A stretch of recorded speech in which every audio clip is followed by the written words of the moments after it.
Mi hermano besó a mi esposa mientras yo estaba en la cocina, y no pude evitarlo. No sé en qué momento exacto se empieza a romper una familia. Si es cuando alguien miente por primera vez o cuando alguien deja de creer. Pero ahora, mirando hacia atrás con los ojos cargados de pasado, me doy cuenta de que hay grietas que se disfrazan de rutina. Y fue dentro de esa rutina donde crecimos mi hermano Hugo y yo, compartiendo el mismo techo, las mismas costumbres, el mismo apellido. Creyendo que el mundo no nos debía nada porque ya lo teníamos todo. Crecimos en un adosado de ladrillo visto en las afueras de Zaragoza, en un barrio que olía a café por las mañanas y a carne a la brasa los domingos. Nuestra madre, Inés, era profesora de lengua y obsesiva con la limpieza, y nuestro padre, Teodoro, jubilado precoz de Renfe, vivía con un pie en la tierra y el otro en los manuales de electricidad que aún hojeaba como si le hiciera falta saber algo más del mundo. La casa era suya, por supuesto. Cuando ellos decidieron mudarse al apartamento de la playa en Cambrils tras la jubilación, nos dejaron la casa a nosotros. A Hugo y a mí. Aquí os apañáis los dos, pero nada de fiestas ni de dejarlo hecho una pocilga, nos dijo nuestra madre con ese tono medio en broma, medio en serio que siempre usaba cuando no sabía cómo expresar cariño. Yo me llamo Julián. Y soy el mayor por 2 años. Siempre me tomé ese rol con cierta solemnidad, como si el hecho de haber nacido antes me otorgara una responsabilidad no escrita sobre Hugo. Él, más despreocupado, más intuitivo, siempre supo ganarse a la gente. Yo era más de observar, de planificar, de construir poco a poco lo que quería. Estudié Administración de Empresas en la Universidad de Zaragoza, y terminé trabajando en una gestoría del centro. Hugo, en cambio, después de una ingeniería técnica mal terminada, se metió de lleno en el mundo de las reformas y terminó montando su propia pequeña empresa de albañilería con 3 empleados. Le iba bien. Le iba lo suficientemente bien como para que no se planteara cambiar de vida. La convivencia entre hermanos adultos no es como la de 2 amigos que deciden compartir piso. Hay una carga silenciosa, una historia común que se arrastra por el pasillo, una memoria compartida que, aunque no se mencione, está presente en cada decisión. Nos repartimos las habitaciones sin discusiones. Hugo eligió la del fondo, más cercana al patio, y yo me quedé con la que antes era de mis padres, en la planta superior, con su pequeño baño adjunto. La cocina era territorio neutral, como en todas las casas. Yo cocinaba más que él. También limpiaba más. Hugo siempre decía que tenía otras prioridades. Al principio fue cómodo. 2 hombres adultos con sus rutinas, sus horarios, sus vidas organizadas. Yo salía temprano para la oficina, volvía a eso de las 6, y solía encontrarme con Hugo ya tirado en el sofá, viendo cualquier cosa en la televisión con una cerveza en la mano. Nos contábamos lo justo. A veces salíamos a cenar, otras veces cada uno iba a lo suyo. No había fricciones. No las necesitábamos. Éramos hermanos, y eso bastaba para que no nos cuestionáramos demasiado. Mi vida sentimental hasta ese momento había sido discreta. Relaciones breves, algunas más intensas que otras, pero nada duradero. Hasta que conocí a Nuria. Fue en una feria de empleo, curiosamente. Ella trabajaba en el departamento de recursos humanos de una empresa de software, y yo estaba allí representando a la gestoría con un pequeño stand. Nos topamos en la zona de café, y tras intercambiar algunas frases de cortesía, nos dimos cuenta de que la conversación fluía con una naturalidad que no suele darse entre desconocidos. Era de esas mujeres que saben dónde están paradas. Segura, inteligente, con una sonrisa que se abría lentamente, como si se tomara su tiempo para confiar. A mí me atrapó desde el principio. Quizás porque en ella sentí por primera vez la promesa de una vida completa, equilibrada, serena. Comenzamos a salir, primero con la cautela de los adultos que ya han sufrido decepciones, luego con la fuerza de quien se permite volver a creer. Hugo la conoció en una cena en casa. Me sorprendió lo encantador que estuvo con ella. Normalmente era más seco con mis parejas, incluso un poco burlón, pero con Nuria se mostró afable, atento, incluso divertido. Ella también lo encontró simpático. Tu hermano tiene algo magnético, me dijo una noche, riéndose, sin intenciones ocultas. Lo dijo con la inocencia con la que se menciona que alguien tiene buena voz o sabe contar chistes. En ese momento, ni siquiera lo registré como algo significativo. Con el tiempo, Nuria se convirtió en parte de mi rutina, luego en parte de mi casa, y finalmente, en parte de mi vida. Tras 2 años de relación, decidimos casarnos. Fue una ceremonia pequeña, en un salón rural en el Moncayo. Estaban nuestros padres, algunos amigos, los compañeros del trabajo, y por supuesto, Hugo. Él fue mi testigo. Lo eligió él mismo, de hecho. ¿Quién mejor que tu hermano para firmar contigo?, dijo, levantando su copa durante la cena. Me pareció bonito. Sincero. Tras la boda, vino la decisión lógica: Nuria se mudaría con nosotros. Con Hugo y conmigo. Teníamos espacio, la casa era grande, y ella no quería perder tiempo buscando otro sitio mientras ahorrábamos para comprar algo propio. Le pareció natural. A mí también. Hugo no se opuso. Dijo que le parecía bien, que mientras no se llenara la nevera de tofu y cosas raras, por él no había problema. Nuria rió. Prometo dejarte tu esquina de chorizo y cerveza intacta, le dijo. Y así empezó nuestra vida a tres. Sin tensiones visibles, sin conflictos abiertos. Una nueva rutina dentro de la rutina. Un cambio de paso, pero no de ritmo. Yo creía que estábamos bien. Creía que el equilibrio se mantenía. Que el amor y la hermandad podían convivir bajo un mismo techo sin interferencias. Que uno podía construir un hogar incluso sobre las raíces viejas del hogar anterior. Pero estaba equivocado. Y no lo supe entonces. No lo vi venir. O quizás sí, pero preferí no mirar. Recuerdo bien la primera mañana después de la boda. Nuria se levantó antes que yo, con ese gesto sereno de quien ya no tiene que demostrar nada, y bajó descalza a la cocina para preparar café. Desde la cama, yo escuchaba el sonido del molinillo eléctrico, la cafetera italiana soltando vapor, y sentí, con una claridad casi violenta, que algo había cambiado para siempre. La casa ya no era la misma. Tenía un perfume distinto. Una nueva cadencia en los pasos. Y, sobre todo, una energía silenciosa, cálida, como si se hubiera encendido una lámpara en una habitación que llevaba años apagada. Nos instalamos rápido. La habitación que antes fue de mis padres, la más grande, con baño propio, era ahora nuestro nido. Nuria trajo sus cosas en cajas medianas, ordenadas hasta el exceso, libros, ropa doblada con precisión, pequeños adornos que le gustaban, una cafetera que no quiso dejar en su antiguo piso, y un marco de fotos con una imagen suya en la universidad. Todo encontró su lugar sin conflictos, como si hubiera estado esperando siempre esa habitación. Los primeros meses fueron tranquilos. Nos levantábamos temprano, cada uno para su trabajo. Yo seguía en la gestoría, y ella, desde hacía unos meses, había sido ascendida a coordinadora de personal en la empresa de software. Su jornada era intensa, pero salía antes que yo. A veces, cuando llegaba a casa, ya había cocinado. Le gustaba experimentar con recetas que sacaba de internet o que aprendía de alguna compañera del trabajo. Recuerdo sus risotos, sus cremas de verduras con un toque de jengibre, sus arroces al horno. Hugo solía asomarse a la cocina cuando el olor empezaba a inundar la casa. Hacía comentarios breves, casi siempre aprobatorios, y se sentaba en el comedor con su cerveza mientras nosotros servíamos la mesa. Él era así. Aparente. Silencioso. Observador. Durante algunas semanas, Hugo estuvo muy ausente. A veces se marchaba un lunes por la mañana y no lo veíamos hasta el domingo siguiente. Nunca explicaba mucho. Decía que había trabajos fuera, que necesitaba estar en obra, que no podía estar yendo y viniendo. Yo no cuestionaba nada. Siempre fue independiente, y mientras pagara su parte de los gastos comunes, no había nada que reprochar.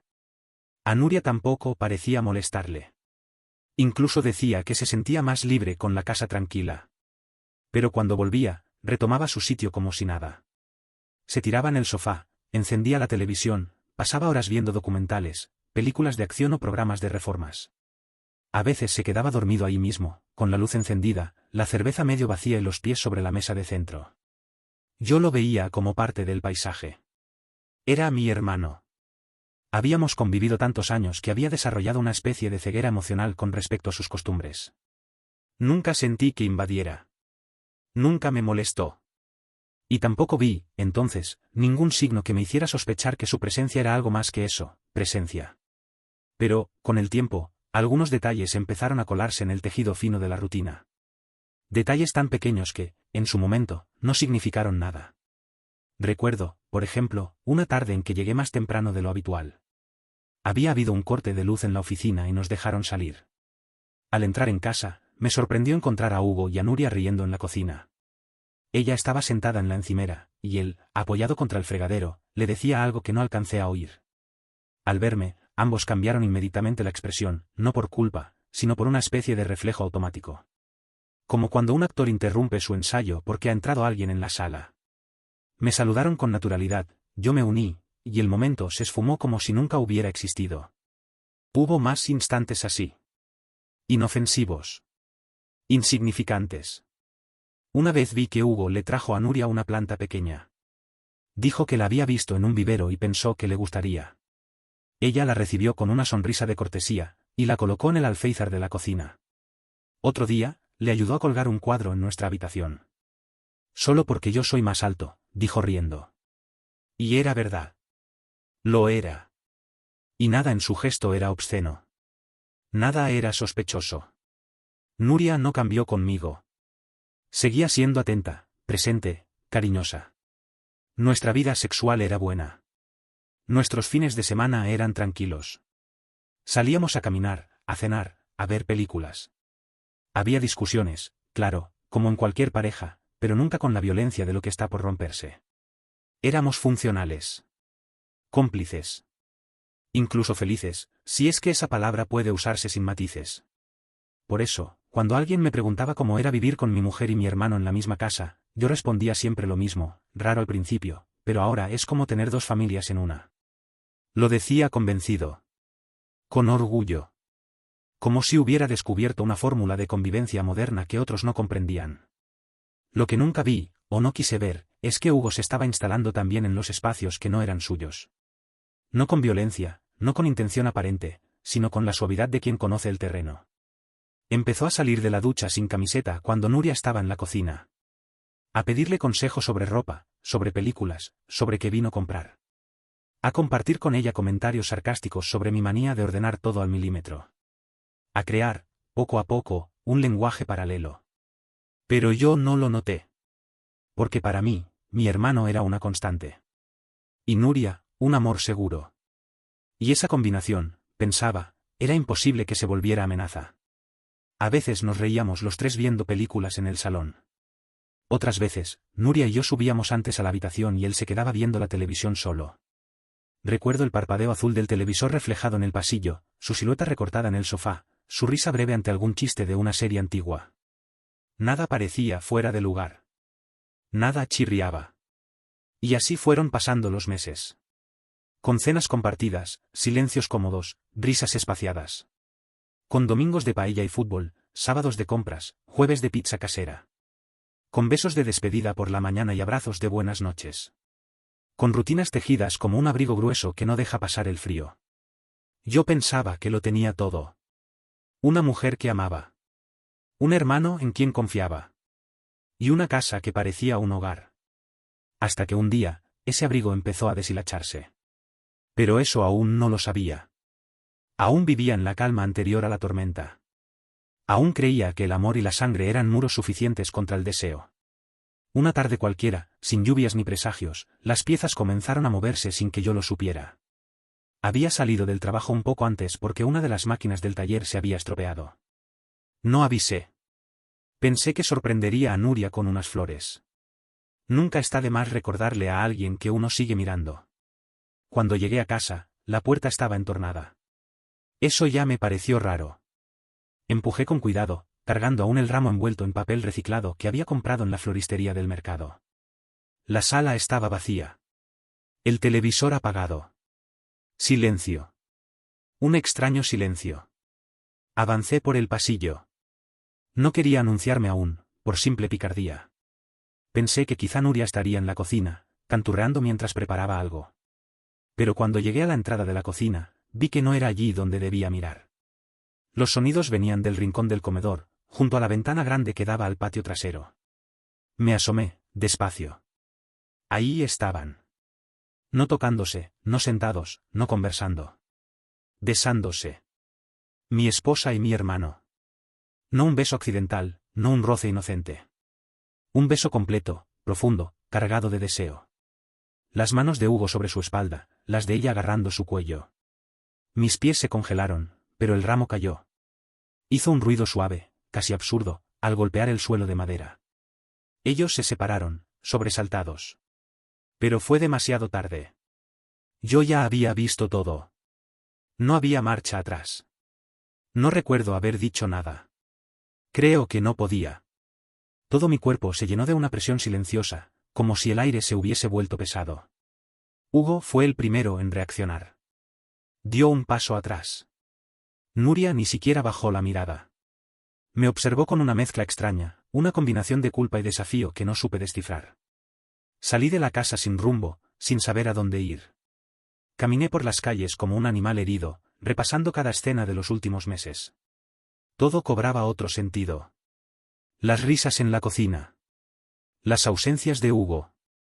Las miradas que no vi, los silencios que no escuché. Me sentí ridículo. Traicionado. Burlado. Esa noche no volví a casa.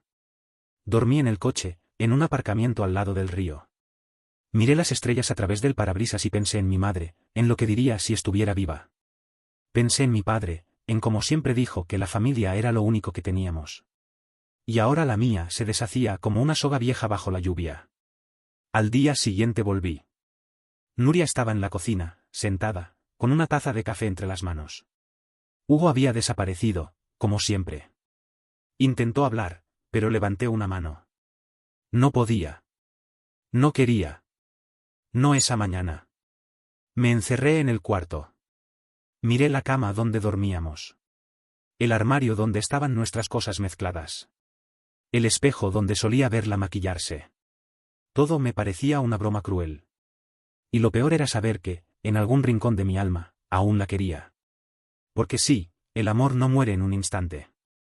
Ni siquiera cuando lo apuñalan. Hay heridas que no sangran, pero supuran durante semanas, a veces años. La traición, cuando viene de dos personas que has amado, se convierte en una infección lenta. No sabes exactamente cuándo empezó, ni cuándo va a matarte del todo. Solo sabes que te atraviesa. Así viví aquellos días tras el beso. Me convertí en un hombre que caminaba entre los escombros de su propia casa, como si fuera un edificio bombardeado que aún no terminaba de derrumbarse. Nuria, como si hubiese esperado la explosión, cambió de actitud casi de inmediato. Al principio evitó mirarme, se quedó encerrada en el cuarto durante horas, a veces llorando, otras en silencio absoluto.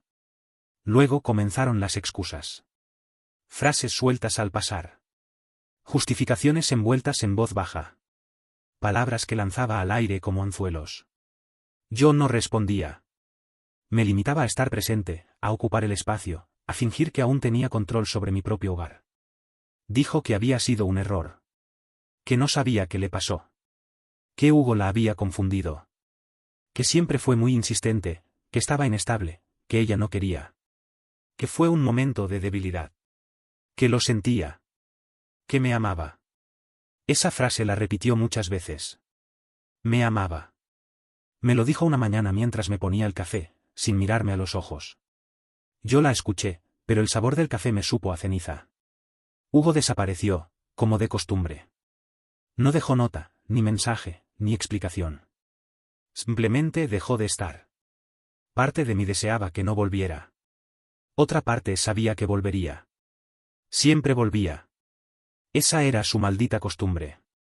Con los días, la voz de Nuria fue volviéndose más cálida. Se esforzaba. Cocinaba mis platos favoritos. Me dejaba notas en el baño. A veces se sentaba junto a mí en el sofá como antes, fingiendo que nada se había roto. Intentaba rozarme la mano, como quien tantea un terreno minado. Y yo, por algún motivo que aún me avergüenza, no la rechacé del todo. Porque también me dolía estar solo.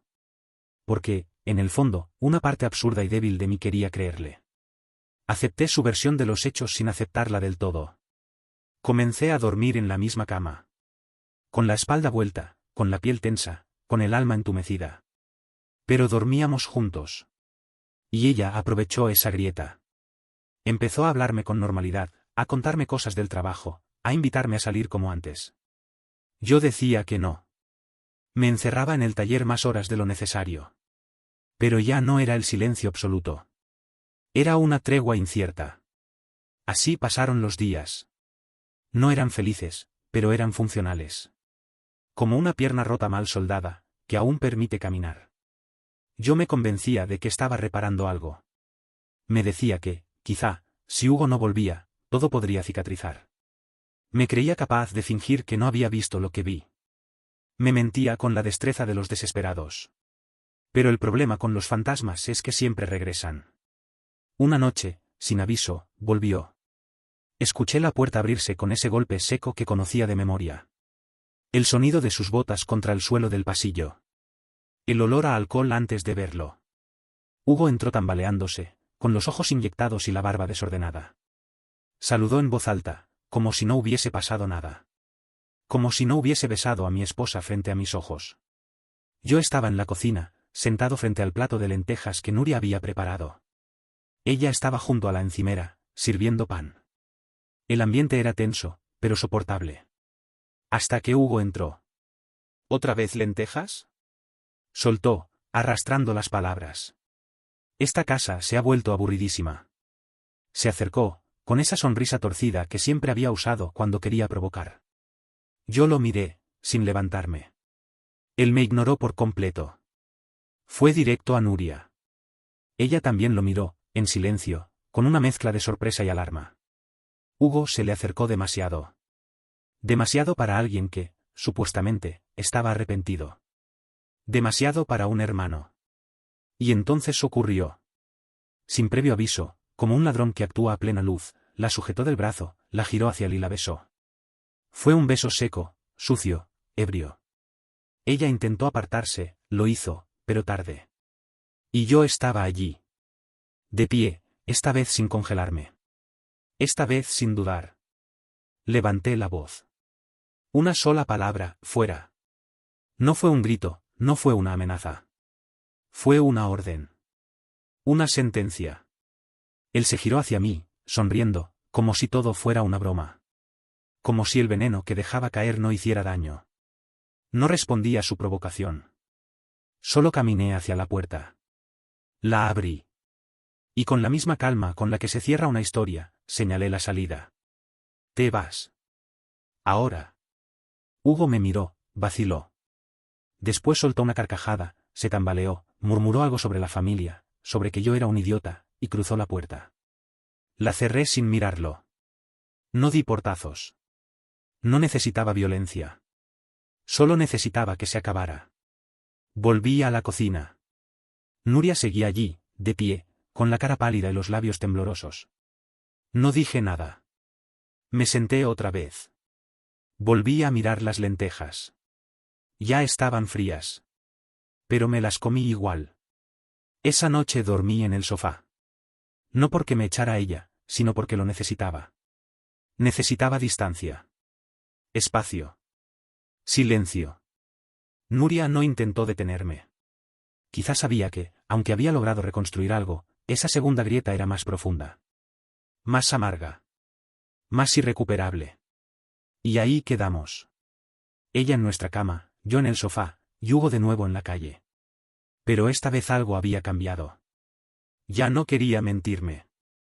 Ya no podía. Quizá había llegado el momento de desenterrar lo que quedaba bajo las ruinas. Dicen que el silencio no se compra. Que se encuentra, que se cultiva, que se defiende como quien protege un jardín al borde del incendio.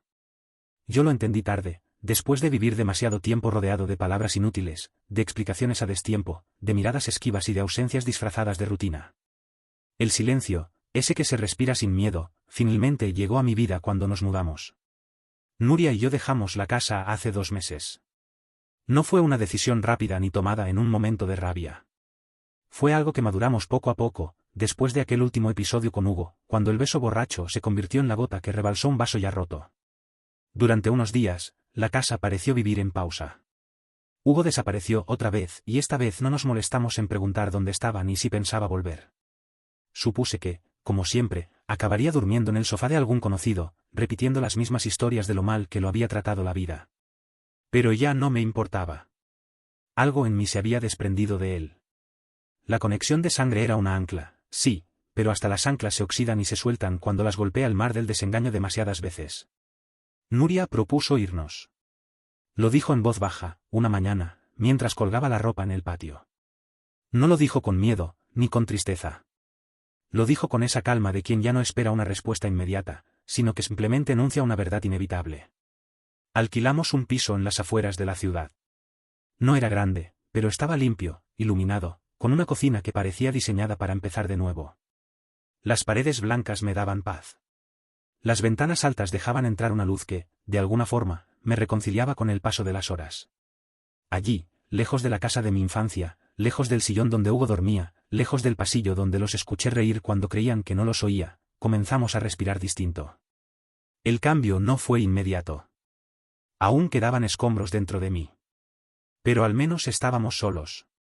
Al menos estábamos libres de la sombra constante del otro. Nuria también cambió. Se volvió más serena, más consciente. Empezó a acariciarse la barriga con ternura cuando creía que no la miraba. Me hablaba del bebé, de nombres posibles, de cunas y pañales y horarios que nos cambiarían la vida. Yo asentía, la escuchaba, la observaba. No me atrevía a ilusionarme de golpe. Pero lo cierto es que cada palabra suya era como una piedra nueva en los cimientos de algo que, sin saberlo, habíamos empezado a construir de verdad. La idea de ser padre no me aterraba. Me aliviaba. Me daba dirección. Siempre pensé que ser padre era una responsabilidad gigantesca, y lo es, pero también es una forma de redención. Una oportunidad de romper con los patrones que nos dañaron. Una posibilidad de ser distinto. De ser mejor.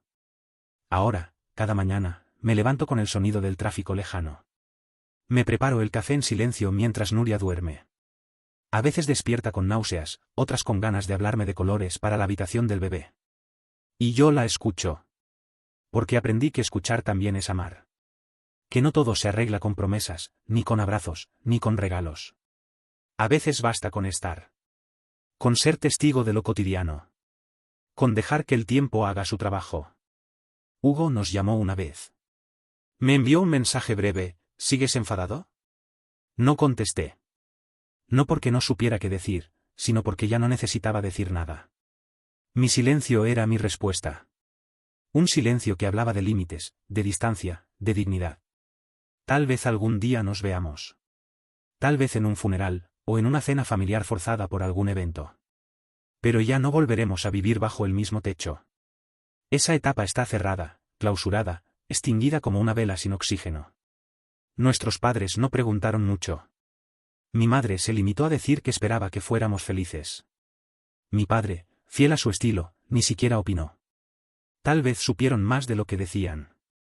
Tal vez eligieron no tomar partido. No los culpo. Esta historia no necesitaba más voces. Ya había gritado demasiado. Y ahora estamos aquí. En una semana nacerá nuestra hija. Nuria ha decidido que se llamará Clara. Me gusta ese nombre. Tiene algo de limpio, de transparente, de justo. Algo que no se esconde. Algo que no traiciona. Cuando lo pronuncio en voz baja, siento que algo se acomoda en mi pecho. Una especie de promesa íntima. Una certeza tibia. He dejado de intentar entender todo lo que ocurrió. Ya no repaso las escenas, ya no reconstruyo momentos buscando pistas. Acepto que hubo una herida, una grave. Acepto que no fue solo culpa de uno. Acepto que seguimos adelante no porque lo olvidamos, sino porque decidimos mirarnos a los ojos y decirnos que queríamos otro final. Uno distinto. Uno que no tuviera a Hugo en medio, ni sombras en los pasillos, ni besos robados al borde del desprecio. Ahora, cuando miro a Nuria dormir, con la mano sobre su barriga, pienso en lo lejos que estamos de aquella casa. De aquel sofá. De aquella sala donde todo comenzó a romperse. Y también pienso en lo cerca que estamos de empezar algo nuevo. La vida no borra lo que ocurrió. Pero a veces, si uno es valiente, te da otra página. Y yo, por fin, he decidido escribirla.